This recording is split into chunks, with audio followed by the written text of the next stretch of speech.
যেই নীতি আদর্শ ফলো করলে তোমরা শান্তি পাবে, সেই নীতি আদর্শের নাম হলো ইসলাম। আজকে ইতিহাস যদি আমরা দেখি, দেখবেন তাম দুনিয়ার মধ্যে ইসলামকে বাদ দিয়ে যারা বিভিন্ন নীতি আদর্শ ফলো করেছে, সেই অনুযায়ী চলেছে, তারা কিন্তু পায়ে পায়ে পদে পদে তারা কিন্তু ধোঁকা খেয়েছে। তারা কিন্তু অশান্তির আগুনে সর্বত্র ধাউ ধাউ করে জলে পড়ে ধ্বংস হয়ে গেছে। আমাদের এই বাংলাদেশ শতকরা প্রায় 92 জনের মতো মুসলমান বসবাস করে। এই দেশের মাটি ইসলামের ঘাঁটি।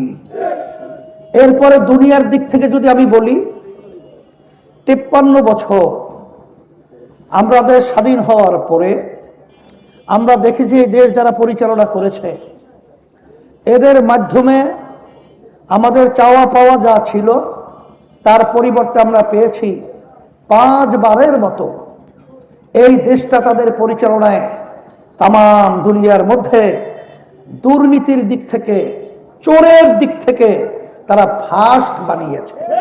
এদের পরিচালনায় আমরা পেয়েছি হাজার হাজার মায়ের কোলগুলো সন্তান হারা হয়ে গেছে। এদের পরিচালনায় আমরা দেখেছি আমাদের দেশের টাকাগুলো আমার শ্রমিক ভাইয়েরা, আমার রিক্সাওয়ালা বাজানরা, আমার কষ্ট ক্লেশ করে আমার মেহনতি বাজানরা, এবং যারা বিদেশে রৌদ্রের ভিতরে পুরো চামড়া কালো হয়ে যায়, সেই টাকা কামাই করে আমাদের দেশে পাঠায়। রেমিটেন্সের মাধ্যমে দেশ চলে, কিন্তু ওরা এলাইট পার্সন নাম দিয়ে আমাদের এই দেশের টাকাগুলো ওরা বিদেশে পাঠিয়ে বেগম পাড়া তৈরি করে। আপনারা দেখেছেন যে 5ই আগস্ট 2024 যে অভ্যুত্থান হলো, এই অভ্যুত্থানের মাধ্যমে আমাদের প্রতিটা বাংলাদেশের মানুষকে সজাগ থাকতে হবে, সতর্ক থাকতে হবে।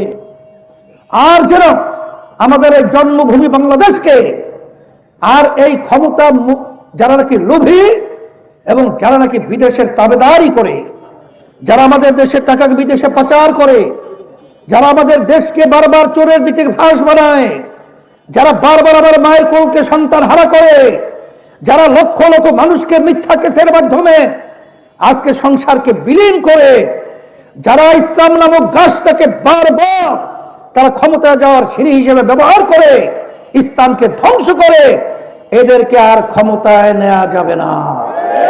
আমি সারা দেশে সফর করার পরে আমার কাছে আল্লাহর রহমতে পরিষ্কার হয়ে গেছে। কি পরিষ্কার হয়ে গেছে?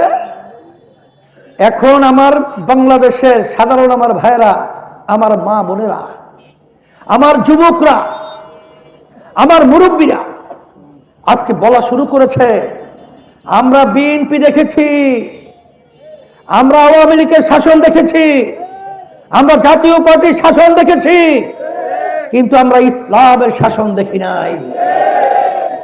এবার আমরা ইসলামের শাসন দেখার জন্য অধীর আগ্রহ নিয়ে আমরা দিন রাত প্রহার গুনছি, কখন ইসলামের পক্ষে বাক্স আসবে, আর ইসলামের পক্ষে বাক্সে আমরা সমর্থন দিয়ে ভোট দিয়ে ইসলামের পক্ষের বাক্সকে আমরা ভরে দেব।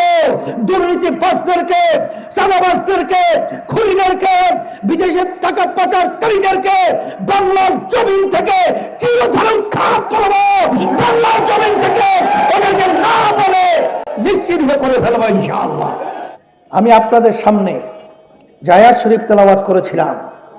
আল্লাহ রাব্বুল আলামিন বলেছেন, যে জাতি নিজেদের ভাগ্যের পরিবর্তন জাতি না ঘটায়, সে জাতির ভাগ্যের পরিবর্তন আমি ঘটাই না। সুযোগ এসেছে, যদি আজকে এই সুযোগে আমরা যদি ইসলামকে, দেশ রক্ষার জন্যে, মানবতার কল্যাণকে আজকে যদি আমরা রক্ষা করতে না পারি, তাহলে আমাদের ভবিষ্যৎ প্রজন্ম সন্তানগুলো যখন আমাদেরকে নিয়ে ইতিহাস লিখবে, তখন কলঙ্কজনক ইতিহাস আমাদের জন্য তারা রচয়িত করবে।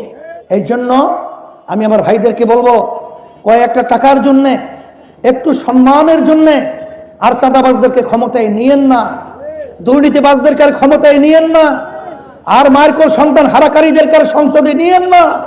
আর যারা নাকি আমাদের দেশে টাকা বিদেশে পাচার করে তাদেরকে আর ক্ষমতায় নিয়েন না।